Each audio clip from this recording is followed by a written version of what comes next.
central, visible, humanamente hablando, era totalmente nula.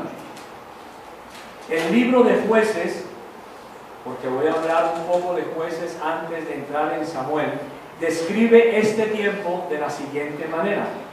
No lo busquen en las Biblias porque ya les dije que nos mantuviéramos en primero de Samuel. Jueces 17, 16 dice: en aquellos días no había rey en Israel y cada uno hacía lo que bien le parecía. Jueces 17, 6, aquellos que les gusta anotar. Pero revisando en diferentes traducciones, encontré en la traducción en lenguaje actual que esta traducción va un poco más allá y afirma que cada uno hacía lo que le daba la gana. Interesante, ¿no? Jueces entonces narra el periodo que va desde la muerte de Josué hasta el nacimiento de Samuel. Durante este periodo de jueces hubo 12 jueces que gobernaron en Israel, y se los voy a nombrar para que ustedes recuerden quiénes son estos jueces: Otoniel, Ahod, Sangar, Débora. ¿Han escuchado de Débora? Gedeón, Tola, Jair o Yair, Jefté, Ibsán, Elón, Abdón y Sansón. Es un poco difícil a veces recordar todos estos nombres, pero sí recordamos a hombres como Sansón, recordamos a mujeres como Débora, a Gedeón. ¿Se acuerdan del famoso vellón que él voltea 2 veces para ver si efectivamente era de Dios su llamamiento?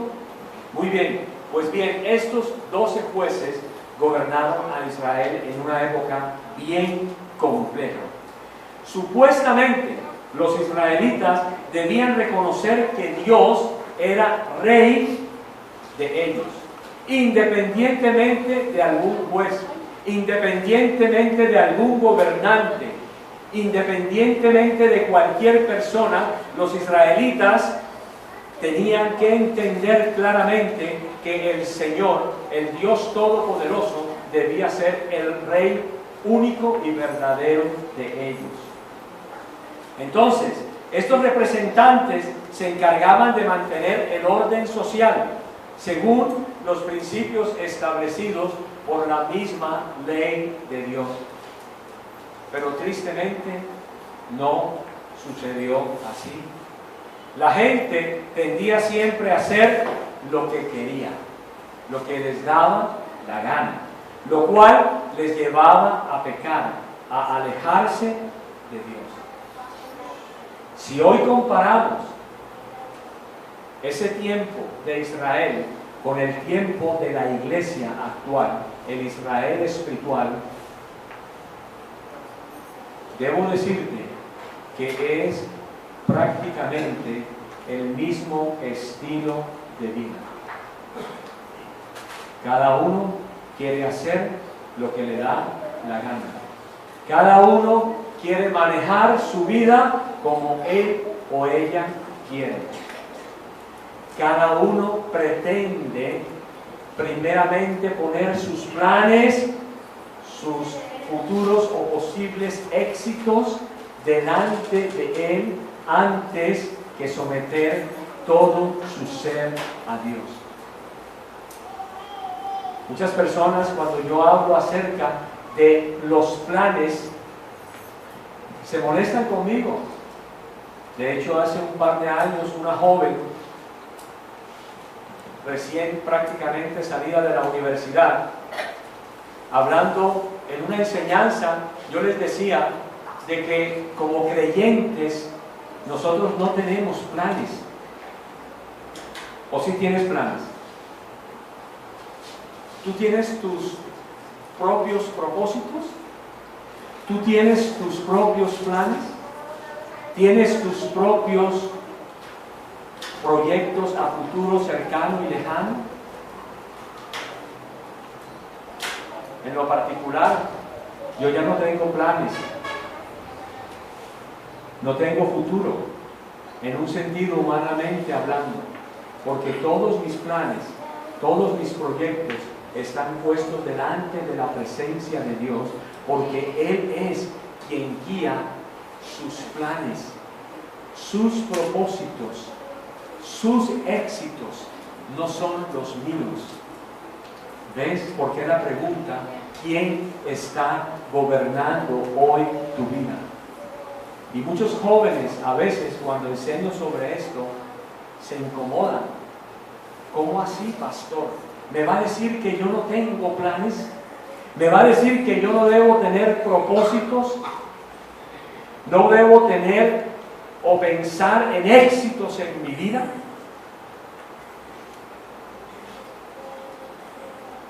Te pregunto entonces, si eso es así, ¿realmente has hecho, como dice la Escritura, muerto a ti? ¿O todavía sigue viviendo el yo en tu vida? Dios ha querido siempre gobernar nuestra vida.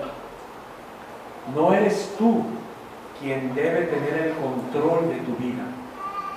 No eres tú quien debe tener el control de tus propósitos. Es Dios quien debe tener el control de esos propósitos, porque son los propósitos de Él, son sus planes. Hoy están más callados que la última vez. He aprendido en mis años de ministerio a que nada, absolutamente nada en mi vida es mío. Nada. Ni siquiera mi vida es mía. Ni siquiera el palpitar de mi corazón es mío. Ni siquiera el respirar de mi vida es mío. ¿Y sabes por qué? Porque todo, absolutamente todo es de Él y para Él.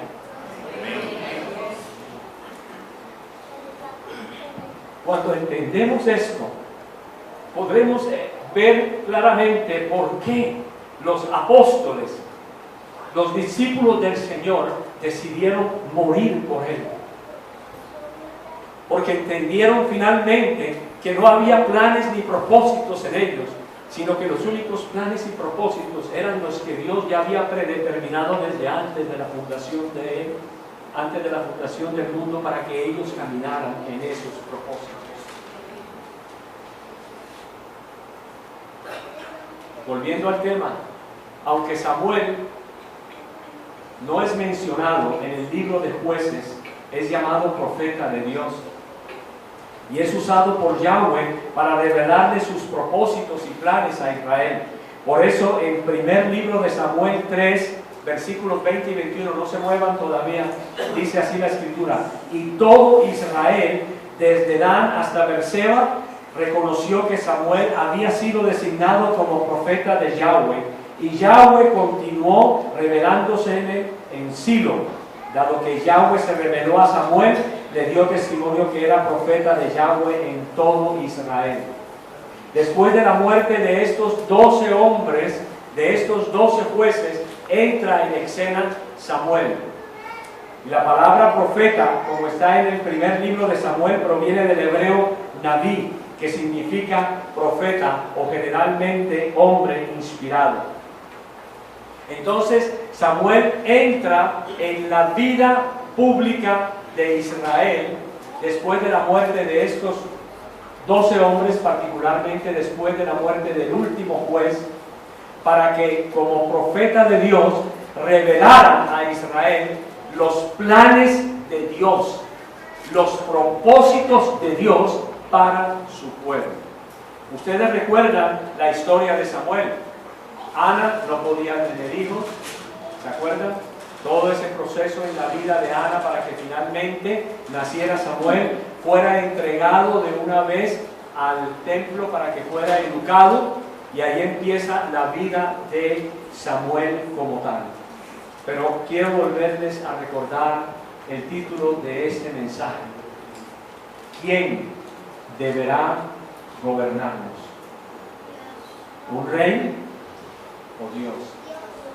¿Quién deberá gobernar tu vida? ¿Tu yo o Dios? Dios, muy bien. Entonces, ahora sí, el primer libro de Samuel, en el capítulo 8, versículo 1. No vamos a leerlo todo para volver después a repetir los versículos, sino que vamos a empezar de una vez desde el versículo 1.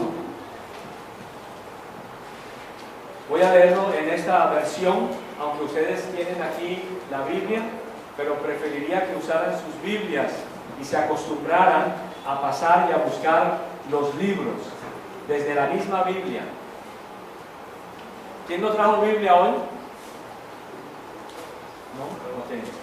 No importa, yo no la traje el viernes, así que pues no hay problema. Pero en todo lo posible, eso es bueno, pero particularmente prefiero que los hermanos busquen en sus Biblias. Córtalo. Hoy no lo vamos a necesitar. Hoy no lo vamos a necesitar. A veces nos volvemos un poquito dependientes de las cosas. Entonces, no, allá en la iglesia hay una tremenda pantalla, ahí aparecen todos los pasajes, no hay ningún problema. Y a veces cuando le dice uno a la gente, a un cristiano, hermano, hágame un favor, ¿usted conoce la Biblia? Sí, yo la conozco. Y usted hace muchos años predica. Oh sí, yo predico, yo enseño, yo soy un tremendo predicador. Y hermano, y cuénteme una sola cosa. ¿Cuántas veces te han leído la Biblia completa? ¿Ah? Yo la he leído 3 veces. Gloria a Dios. Pero mira esto. Y quiero hacer un paréntesis rápido sobre esto. En una ocasión, empezando a mover el ministerio de apologética en la ciudad de Barranquilla, tenía una persona que era mi colaborador. Era un joven lleno de mucha energía y él me daba energía. Obvio, yo le tengo 61 años, voy para 62 dentro de poco. Y ese joven me gustaba porque era un hombre ardiente por el Evangelio y se movía, y en donde íbamos nosotros siempre estábamos hablando de la palabra de Dios, en el bus, en el taxi, en la calle, en donde fuera. Y en una ocasión llegamos a una iglesia a promover el ministerio de apologética e investigación cristiana MIAPIC. Pero miren el Espíritu Santo lo que le mostró al pastor con el que estábamos hablando. El hermano, en ese tiempo hermano en la fe, ya no es hermano en la fe, se volvió para los católicos ortodoxos. Y pues obviamente es algo similar a la Iglesia Católica Romana. Este joven empezó a hacer una serie de preguntas al pastor para ver si lo corchaba en apologética. Y el pastor le fue respondiendo. Entonces, este joven reconoció que efectivamente, pastor, usted conoce de la apologética. Pero mira esto, la moneda se le volteó al hermano o al ex hermano y le preguntó el pastor, ¿hace cuánto eres cristiano? Y le dijo, uy, pastor, yo hace 12 años soy cristiano para la gloria de Dios. Muy bien, dime algo, respóndeme una sola pregunta. Y es fácil. ¿Cuántas veces en 12 años te has leído la Biblia? Ese hombre, yo creo que se puso como el color de esta corbata, rojo. Las orejas se le pusieron rojas. Simplemente inclinó el rostro así, agachó y dijo, nunca me la he leído completa. Nunca me la he leído completa. Y yo termino con esto para seguir. Tú sabes, yo conozco y hemos argumentado con ateos que han leído la Biblia más de una vez desde Génesis hasta Apocalipsis. Eso no significa que ellos sean salvos, obviamente, pero ¿sabes por qué la han estudiado desde Génesis hasta Apocalipsis y leído más de una vez? Porque necesitan contradecir la palabra de Dios. Y nosotros que la tenemos, que debemos atesorarla en nuestros corazones, nunca hemos leído la Biblia ni una sola vez. Pero volviendo al tema, por eso pregunto, ¿quién gobierna tu corazón? ¿Quién gobierna en tu vida? ¿Cómo puede Dios gobernar en tu vida cuando tú simplemente buscas pasajes del Nuevo Testamento que solamente te quieren convenir para ti? O tal vez para poder alegrar a alguien, o a una comunidad, o a una iglesia y ponerlos contentos. Cuando no has leído ni una sola vez la palabra de Dios. Porque es cierto, la gente se equivoca con Pedro y con los discípulos del Señor diciendo que eran iletrados, como nos enseñaba el pastor el viernes. Pero iletrados son muchos cristianos que están sentados hoy en día en las iglesias y no han leído jamás la palabra de Dios. Los amo, mis hermanos, aun cuando los exhorto, los amo. Despertemos. La iglesia necesita conocer la palabra de Dios. El primer libro de Samuel entonces empieza en el versículo del 1 al 3 diciendo: cuando Samuel envejeció, nombró a sus hijos jefes de Israel.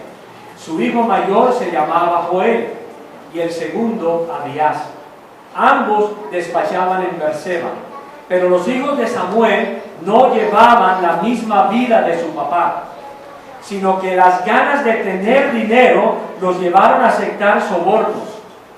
Recibían dinero en secreto y así en los tribunales cambiaban de opinión y pervertían la justicia.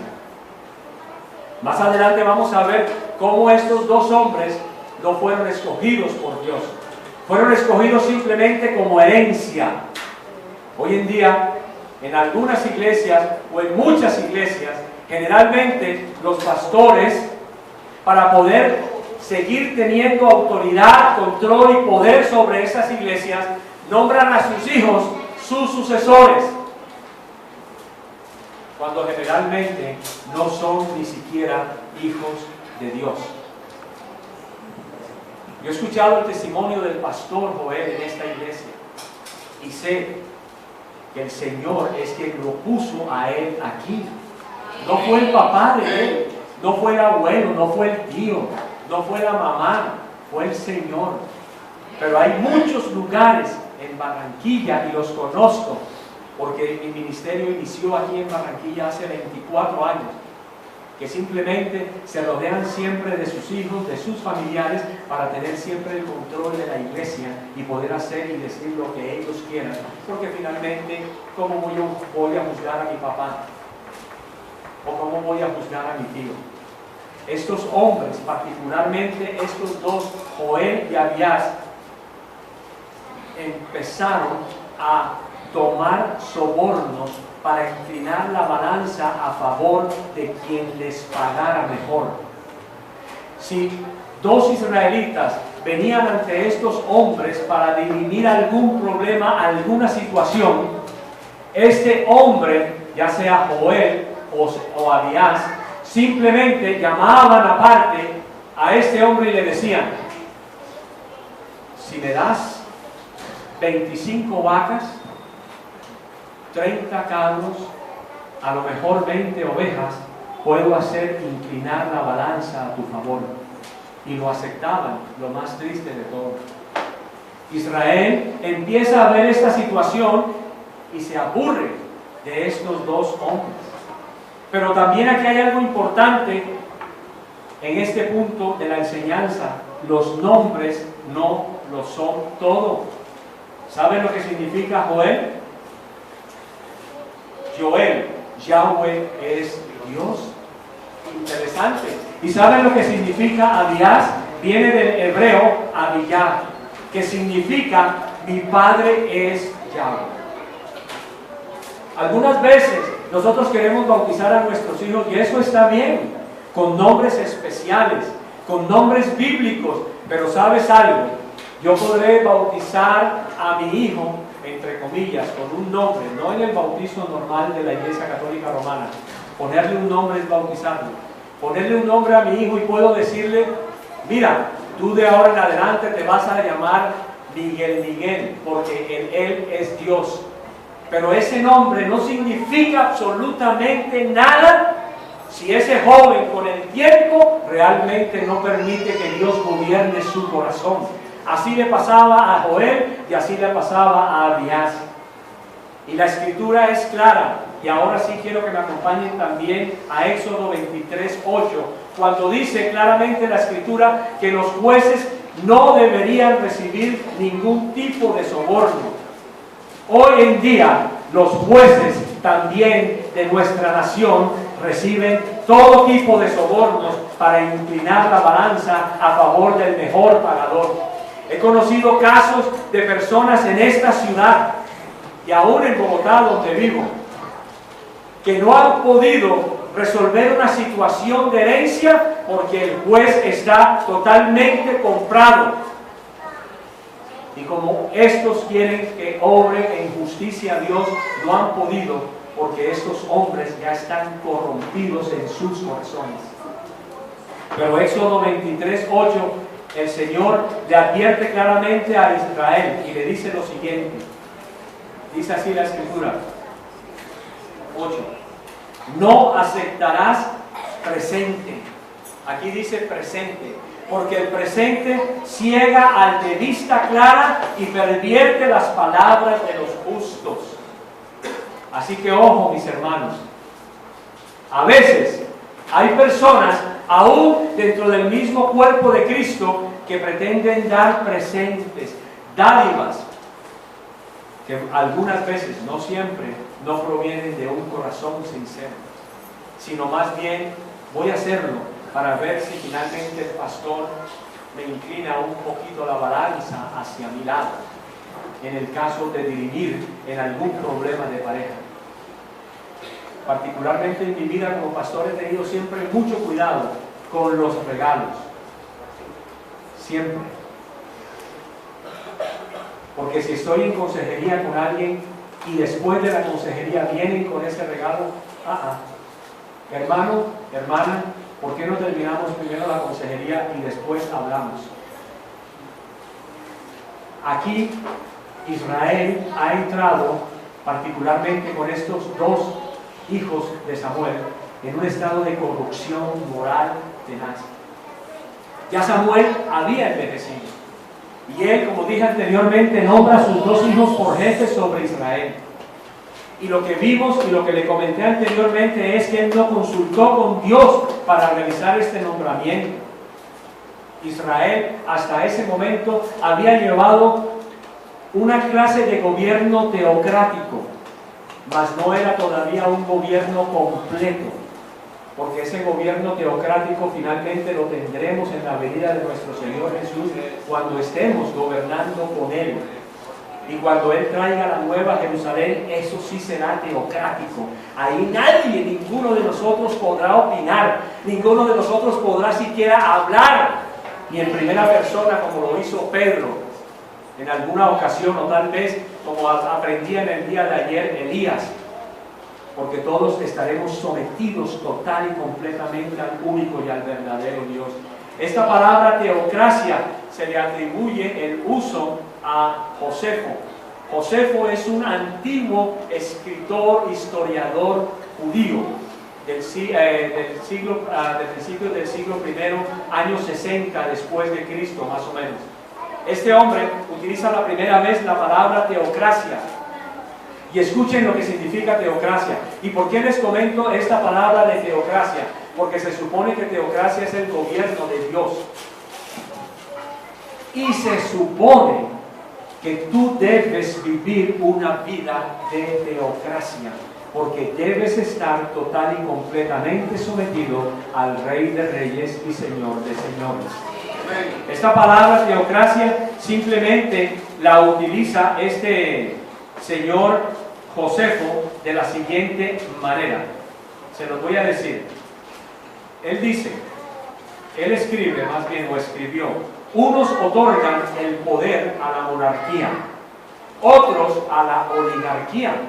Óyeme, este hombre está hablando a mediados del siglo I y está prácticamente presentando una radiografía de cómo sería y cómo es hoy en día el siglo XXI y cómo seguirá siendo el gobierno en este mundo humano hasta que el Señor venga.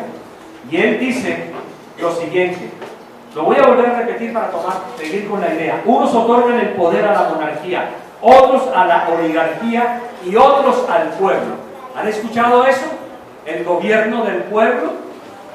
¿Han oído la Colombia humana? ¿Sí? Muy bien. Y escuchen lo que él dice, Josefo. Pero nuestro legislador, rechazando todos estos métodos, instituyó un gobierno teocrático, literalmente una teocracia. Entonces, el gobierno de las naciones debió haber sido desde un principio teocrático. Pero ¿qué sucedió? El corazón del hombre siempre endurecido con Dios, siempre manejando sus propios planes, siempre manejando sus propios propósitos, sus propios pensamientos. ¿Para qué necesito de Dios? Sí, qué lindo, yo sé que está aquí en la Escritura, pero si el Señor dice en la palabra que no mientas, ¿por qué sigues mintiendo? ¿Dónde está Dios en tu vida? Si la palabra dice no robarás, ¿por qué sigues robando? ¿Y acaso robar es comerse un guineo o un banano en la Olímpica sin pagar? Pues déjame decirte, eso es robar también. Cuando tú te bebes un jugo y lo dejas en un rincón escondido para que no lo vean, eso es robar.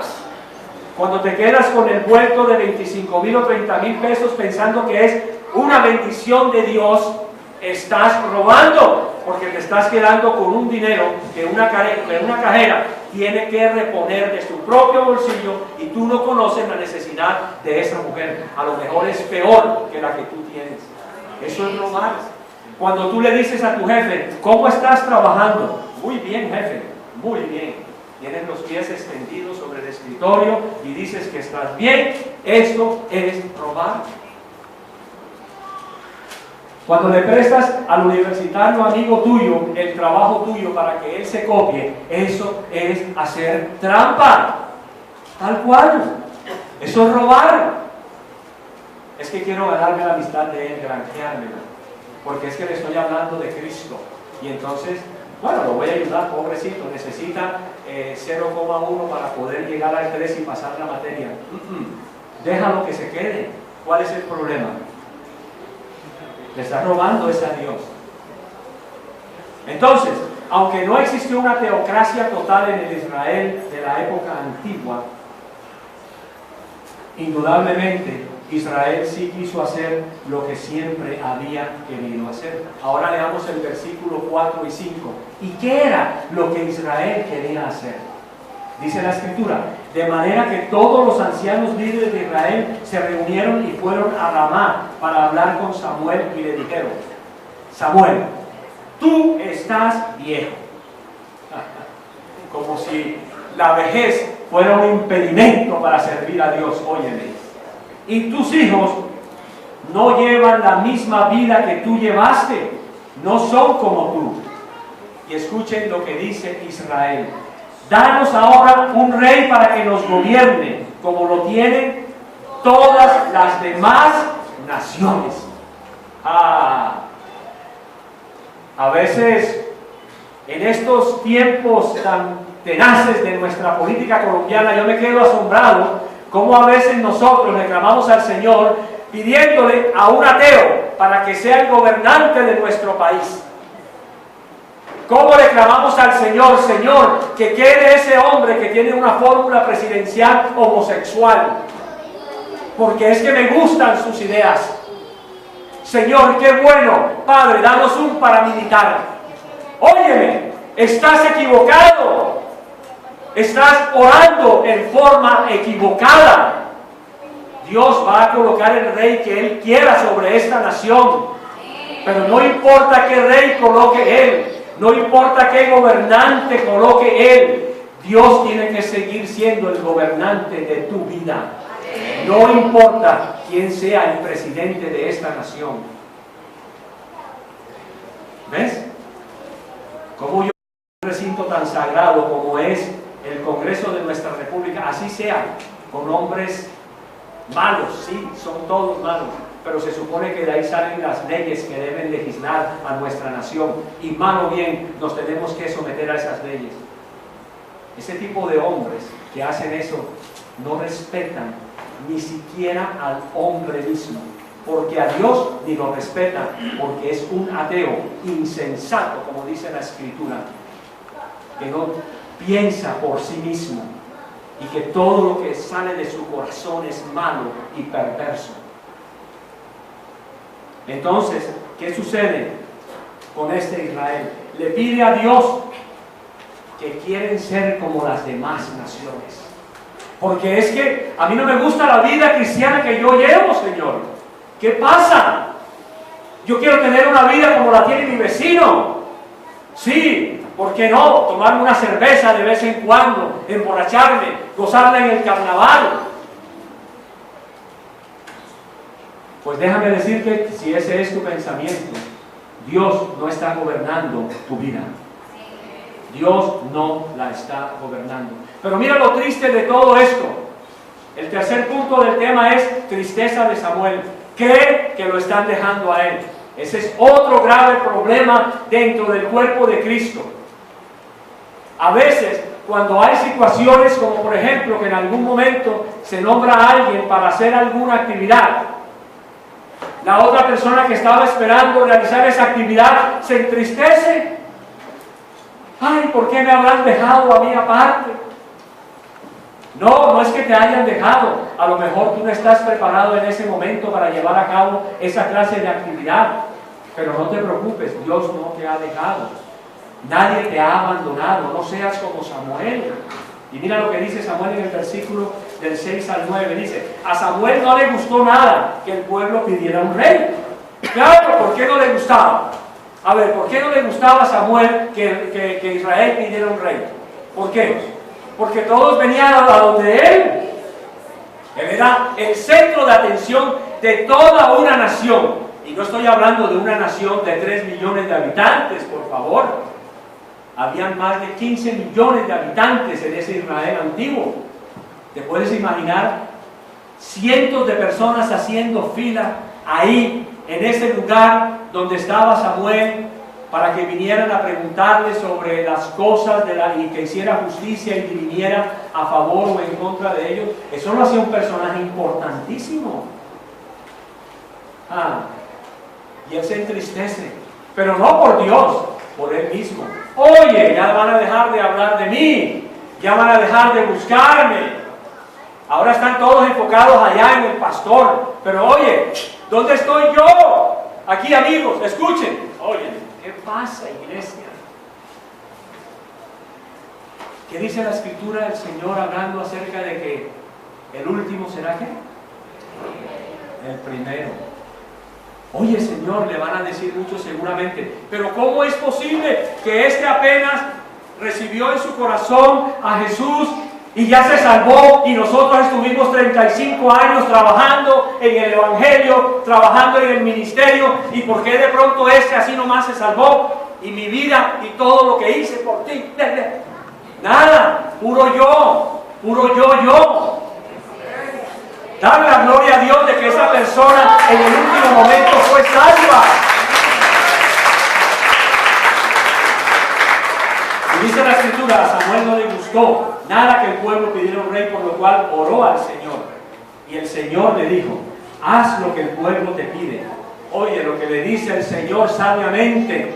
Pedro, óyeme, Elías, óyeme, Carlos, óyeme, iglesia. Haz lo que el pueblo te pide. No te están rechazando a ti, sino a mí. No me quieren como rey. Están haciendo lo mismo de siempre. Los saqué de Egipto, pero ellos me abandonaron y sirvieron a otros dioses, y ahora están haciendo lo mismo contigo. Así que escúchalos, pero adviérteles lo que les hará un rey. Diles cómo gobierna un rey a su pueblo. Parecería que Samuel entonces finalmente se dio cuenta. No dice la Escritura que se arrepintió y le dijo al Señor, Señor, perdóname, yo pensé que era que me estaban rechazando a mí. Pero indudablemente hubo un cambio en Samuel. porque efectivamente él llevó todo lo que el Señor le dijo que tenía que llevar al pueblo de Israel. Y le dice, Samuel les dijo lo que el Señor le había dicho. Esto es lo que hará el rey que los gobierne. Les quitará a sus hijos, los forzará a servirle como soldados para que se hagan cargo de los carros militares y de la caballería. Se convertirán en sus guardias para abrirle paso al carro real. Los forzará, oído, los forzará a convertirse en soldados y oficiales, y nombrará quienes tendrán a su cargo 1000 soldados y quienes tendrán 50. Oye, ahora escucha esto. A algunos los forzará a sembrar y cosechar, y a fabricar armas de guerra y accesorios para sus carros. También les quitará a sus hijas para que le hagan perfumes, comidas y panes. Se adueñará de sus mejores campos, viñedos y olivares. Les quitará todo esto y se lo dará a sus oficiales. Tomará la 10ª parte de sus granos, los impuestos y uvas, y se la dará a sus oficiales y siervos. El rey tomará para sí los siervos y las siervas de ustedes. Se apoderará, escuchen, de su mejor ganado y de sus asnos para que trabajen para él. También tomará la 10ª parte de sus rebaños, más impuestos. Ay.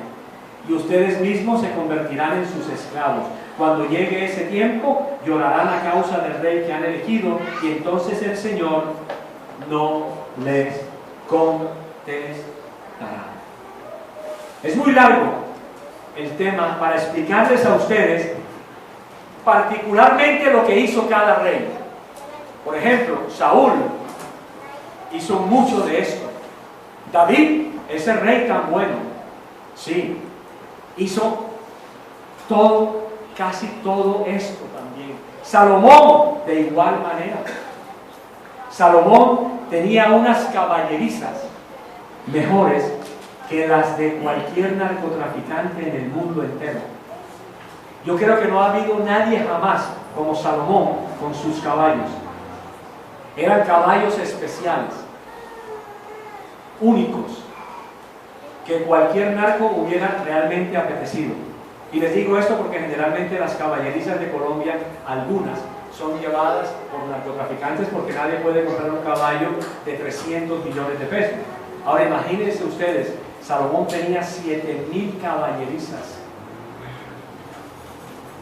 ¿Y se pueden imaginar toda la comida que necesitaban esos animales? ¿Y quién crees tú que le sacaba esa comida?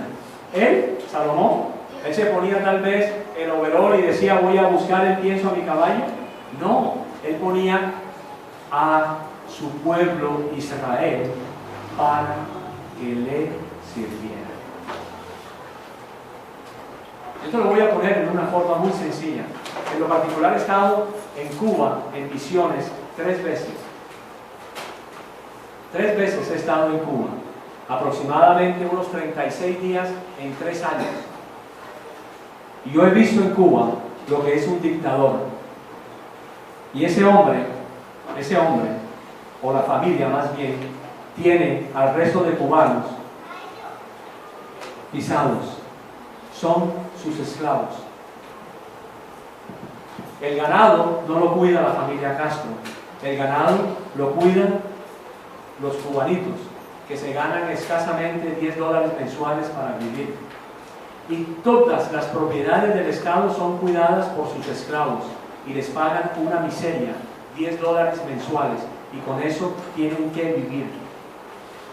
Por eso en Cuba el hambre se huele, se siente el hambre. ¿Ves? Y eso, en una comparación, era lo que prácticamente hacían estos reyes. Tenían a su pueblo totalmente dominado. Pero lo único que Dios quería era que su pueblo realmente entregara su corazón a Él. Que realmente el mundo, el pensamiento de Dios era que a través de Israel se diera a conocer su nombre, y no cumplieron con su trabajo. Por eso nosotros estamos hoy en día llevando el nombre de nuestro Señor, y tenemos que cumplir esa misión. ¿Sabes? En el corazón de Dios siempre pensó que Él sería el gobernante de toda la tierra, el rey de toda la tierra, a quien teníamos que rendirle siempre pleitesía. Pero no se cumplió, obviamente, eso lo sabemos, pero un día sí se va a cumplir. Y aquel que no esté en el libro de la vida simplemente será condenado y no podrá gozar de esa teocracia. Entonces, ¿qué hacemos nosotros? ¿Qué hizo entonces Israel? Tuvo su rey. Dios se lo advirtió, y Dios se lo advirtió en Deuteronomio 17. Noten ustedes que Dios no se queda con nada. Mucho antes de que siquiera Israel le fuera a pedir Dios se le adelantó a su pueblo. Y así lo tiene el autor sagrado en Deuteronomio 17, versículos del 14 al 20. Y los voy a leer rápidamente, pero noten ustedes. Cuando entres en la tierra que Yahweh tu Elohim te da, y la tengas en posesión y habites en ella, y digas: quiero poner sobre mí un rey como todas las naciones que están en mis alrededores, solamente podrás poner rey sobre ti aquel que Yahweh tu Elohim haya escogido. Pondrás por rey sobre ti a uno de entre tus hermanos. Oye, a uno de tus hermanos. Y estos 3 reyes que gobernaron a Israel eran hermanos de los israelitas, y les colocaron una serie de cargas de impuestos que el mismo pueblo no podía llevar. Pero el Señor se lo había advertido: no podrás poner sobre ti a un extranjero que no sea hermano tuyo. Solo, oye, esto es bello del Señor. Cuando yo lo leía ayer, yo le decía: Señor, tú siempre estás un paso más adelante que todo ser humano. Aún que los miles y millones de sabios que se puedan reunir en esta tierra para tratar de ver qué haces tú, nunca jamás se los vas a revelar. Porque tú eres sabio, tú eres omnipresente, omnisciente, tú eres todopoderoso. Solo que Él no debe aumentar para sí caballos. ¿Y aumentó Salomón caballos o no? Claro que sí los aumentó. Ni permitir que el pueblo vuelva a Egipto para multiplicar caballos, porque Yahweh dijo: no volveréis nunca por ese camino. E Israel volvió por ese camino. Pueblo terco, duro de servicio. No aumentará para sí mujeres. Falso. No lo que dice el Señor. Sí aumentaron mujeres. ¿Cuántos amantes tuvo Salomón? ¿Ah? ¿3,000? No, 1,000. ¿Cuántas mujeres tuvo David? ¿Cuántas mujeres tuvo Saúl? ¿Una sola? No. Aún en eso desobedecieron al Señor. Porque el mandato de Dios siempre es y seguirá siendo: dejará el hombre a su padre y a su madre y se unirá a su mujer, y serán una sola carne. Aún así lo hizo, para que su corazón no se desvíe, ni acumulará para sí mucha plata y oro. Ahí podemos seguir. Pero todo esto que Dios había advertido se cumplió en su pueblo. Absolutamente. El pueblo no escuchó a Dios. El pueblo clamó por un rey, pensando que un nuevo sistema de gobierno traería consigo un cambio a la nación. ¿Cuántos de nosotros no hemos deseado en nuestro corazón que este cambio de gobierno traiga a nuestra nación paz y prosperidad? ¿Sí o no? Pero no te confíes, porque el único que puede traer paz y prosperidad